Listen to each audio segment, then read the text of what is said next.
welcome back to my channel. So for this video I want to show you how to add categories in your WooCommerce store.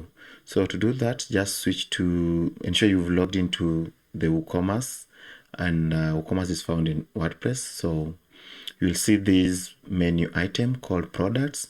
Just hover over it and then you'll see a flyout menu which has additional options, and then select the categories. Once you've selected that, you will land on this page where you'll be able to provide a catalog. So for this case, let's say it's shirts as the name of our category. And then for the slug, as you can see, the slug is the URL friendly version of the name. So it's usually all lowercase and contains only letters, numbers, and hyphen. So I can just use shirts like that. And then if we had something like men shirts, can just change the slug to men hyphen shirts. So that's the appropriate way to do the slug. Now, if this is the main category or it's a parent category, you don't need to choose, just need to leave this to none. And then you can add some description if you like it.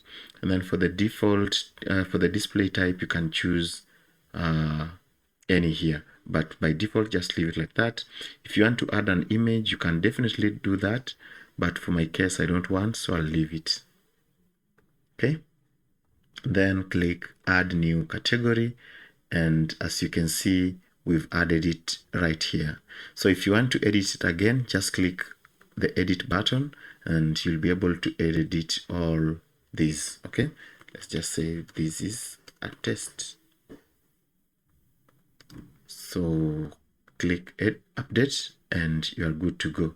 So now when you are adding a new product, you'll be able to actually assign a product category right under this part. Okay, you can also add the category directly from here, even though I find the other one a bit easier, because you can first add the categories and then assign them to your products later. That's it, guys. See you in the next video.